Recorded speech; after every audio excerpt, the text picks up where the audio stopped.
maybe 2.5 years ago with a couple of friends. And our goal was an environmental one, honestly, rather than a business goal. We came together with the idea of entirely eliminating plastic bottles from the world. The way we viewed it was 99% of drinks that people get in plastic bottles are actually just based on filtered tap water. But instead of getting them filtered from the taps that surround us and that are in every building where we live and work and spend time in, we instead get them shipped from bottling plants in small containers.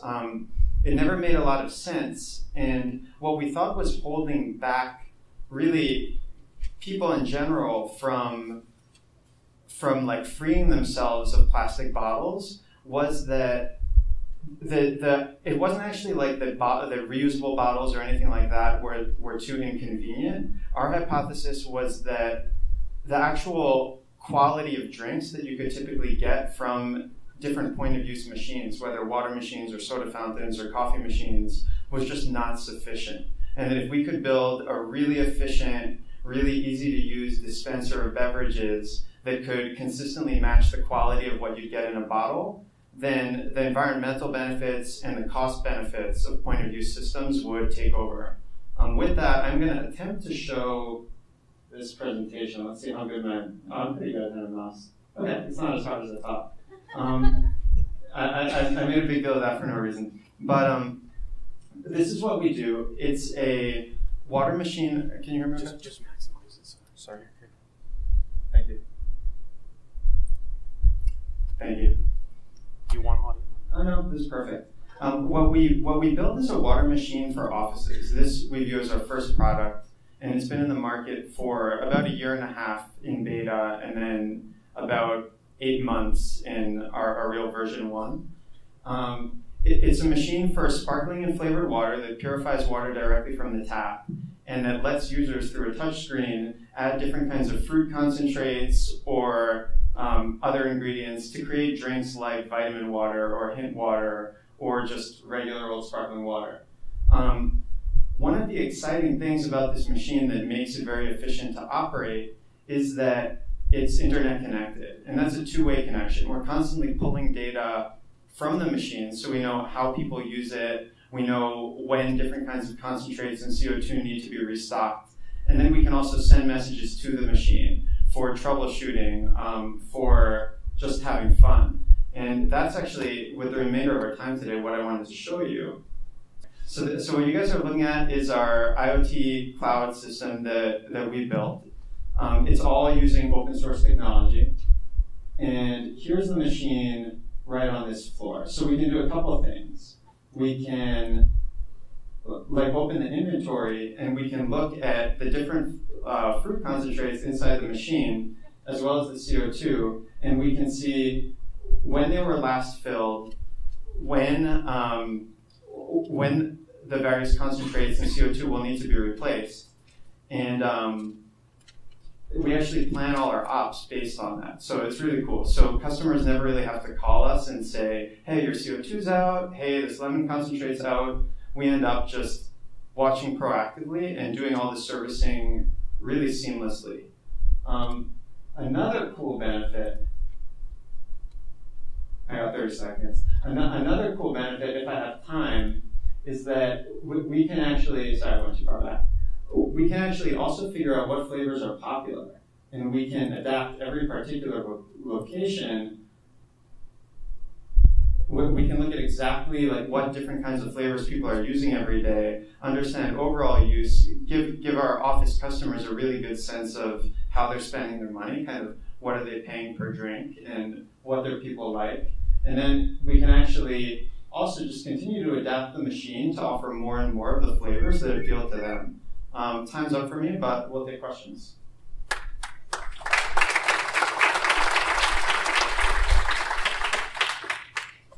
Yes, sir. What are the barriers to entry? What's the prevent Coke and Pepsi from just going and doing this, getting into the market faster? Yeah, luckily to date we never really find ourselves competing with Coke and Pepsi, with a few rare exceptions. Like the rare exceptions would be large corporate cafeterias. What's to prevent them? Couple things. On the hardware side, we've actually solved a number of issues that even the most advanced and newest Coke and Pepsi systems still suffer from. Certain like flavor crossover issues we now have solutions for that they've been working on for a while. And then really our software system is at this point, it's honestly at this point much more sophisticated in terms of our ability to understand how to adapt a machine to an individual location. In tech communities also, no one ever really likes this answer, but really the brand we're building is also quite different. Like as we're focused on office markets, we find that people are actively looking to get rid of Coke and Pepsi and looking to replace their suite of products with much healthier products. Do I pick anyone? Yes, ma'am? So what are the other barriers? What's the cost? What's the size of the office that you would need in order to have this machine? What is it? The question is, what does the machine cost, and what typical size of office are we looking for? It costs, depending on the size of an office and the number of machines a customer gets, it could be anywhere from $300 to $600 a month, all inclusive. In terms of what kind of offices we're looking for, it's a huge mix actually. So I try not to like cut ourselves off. We have customers that have 10 people, and we have customers like Intel or Microsoft. So it's a big mix. Yes, sir.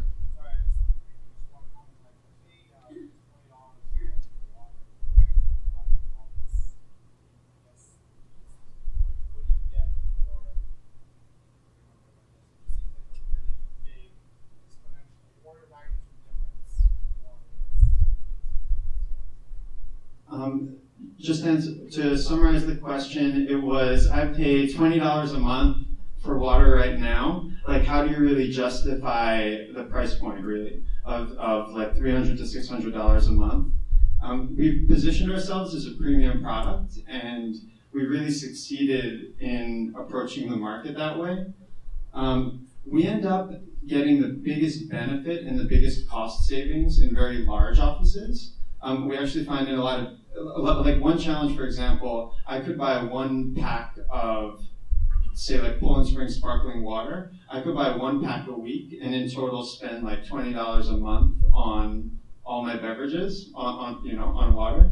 But that price scales linearly. Like if you have 1,000 people, you spend 1,000 times as much in terms of bottles on, than you would if you had one person. With our price, we actually lock in flat prices. So as companies get bigger and bigger, they end up actually getting a lot of cost savings from our product.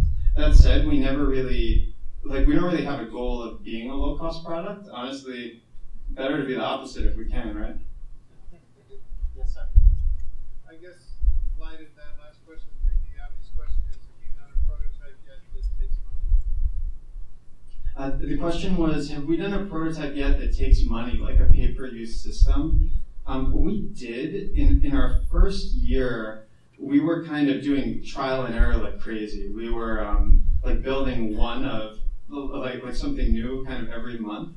And our first prototype did have pay-per-use system with a credit card reader. We ended up shifting away from that. As we focused on the office market, we found that there was less demand for that. Like most of the companies we spoke with were happy to offer this as a service to their customers, or to their employees, sorry. But it's something that I think we're going to prototype again. I think by the end of the year we'll have something like that, but don't hold me to it. Yes. Any plans to move into alcoholic beverages? And the question was, are there any plans to move into alcoholic beverages? I hope so. Like I completely hope so. So it was something like everyone jokes about it in all the sites where we work. But like I've heard the joke so much that I'm starting to think it's real. And actually in our own office, we kind of hacked something together that does that, and we use it now. And it's all black. It looks really cool, and it works well. So maybe. Excellent. All right, thank you very much,